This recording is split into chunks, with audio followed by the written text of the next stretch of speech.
Hi, I'm Caleb Chapman with the Jazz Education Network, here with another installment of Beyond the Notes. And today, my guest is my longtime friend, three-time Grammy-winning saxophonist, Mr. Jeff Coffin. Jeff, thanks for taking time to be with us. Absolutely. My pleasure, Caleb. Thank you. So we've been here at the conference for several days and heard all kinds of great music. And one thing I've always loved about you, Jeff, is that you have a way of listening deeper and explaining to students, young and old, about ways to get the most out of listening to the music.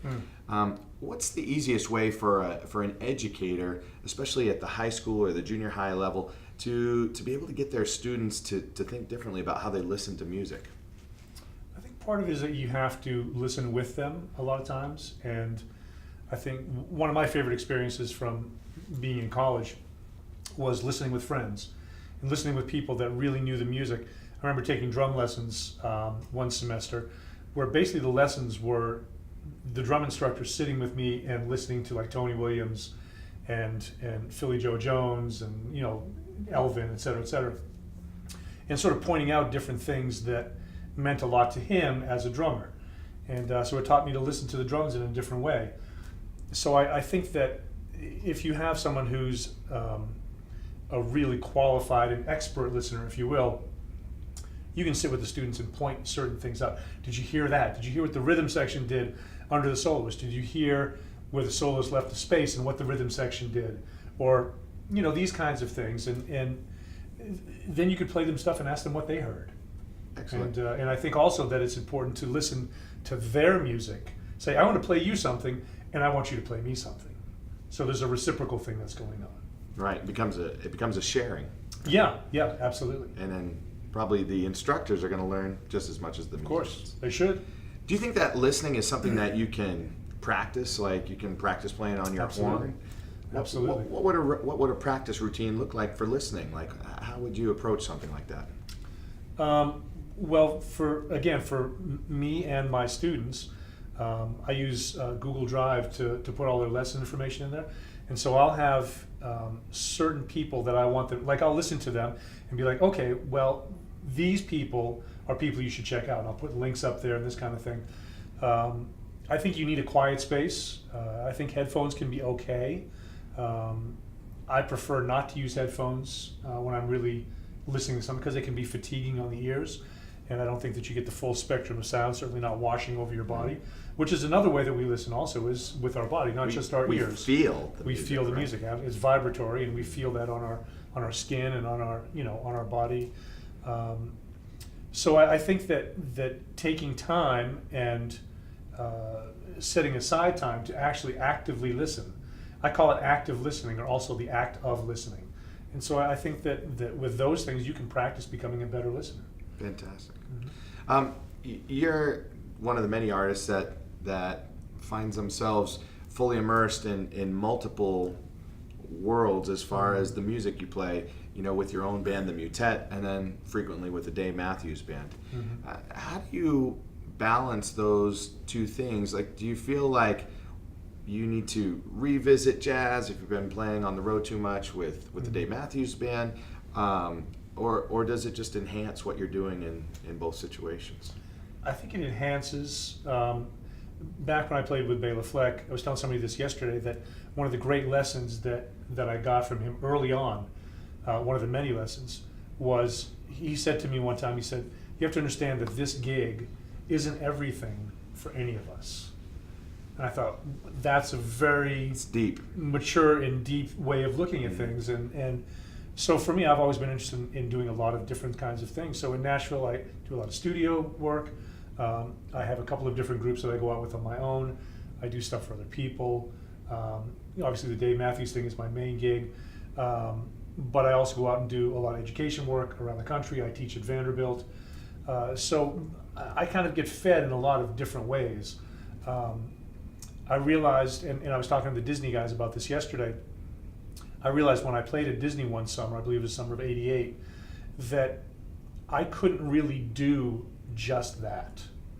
I couldn't do the same thing over and over and over again without there being some kind of creative outlet that allowed me to do other things. And so in my opinion, the different things that I do enhance all of the different things that I do. all at the same time. So it's a Yeah. very kind of holistic approach. Yeah, it kind of completes the whole puzzle. Yeah. Hmm. Not only maybe financially, but also artistically. Absolutely. Most importantly, artistically. I mean, you got to pay the bills, but you know, it's also important, as with what we do, that we're able to sort of realize our vision, and obviously you have to figure out how to pay your bills too. Right. You know? With all your busy schedule, touring on the road with your own projects, with the Dave Matthews Band, you still find time to, be a university instructor. Mhm. How do you make that work into your schedule, and why is that a priority for you? Well, it's a priority for me because I love my students, and I get great joy out of sharing this information with them and getting to know them as people as well. How do I balance it?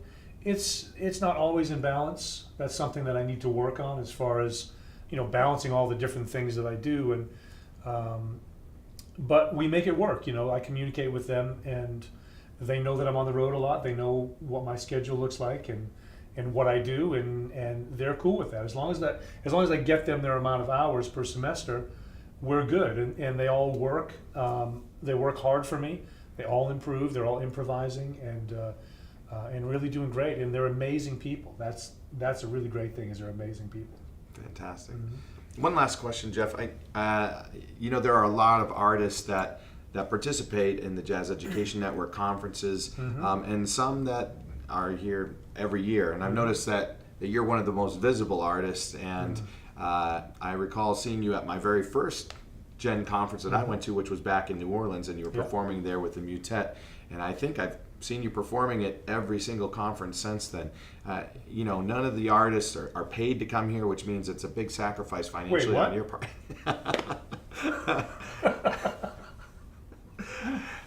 It's a bit of a sacrifice on your part. So, why have you made that a priority? Well, part of it is that this is a place where I have a lot of friends, people that I haven't seen for years. I'll see here. This is a conference where we get to, again, it's a network, and so we're getting to network and meet people that might want to bring you in for a clinic or a workshop or a residency with their ensembles, with their big band, with the whole department, whatever it may be. You meet guys that you haven't seen for years. You get to play, you get to reminisce, you meet new friends, and it's a continuance. And it's a sharing of information, it's a sharing of art.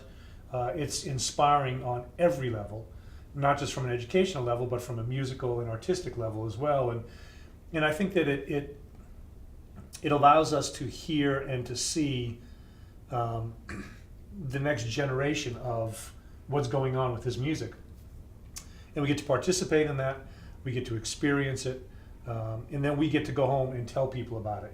And so this continues to grow and grow and grow.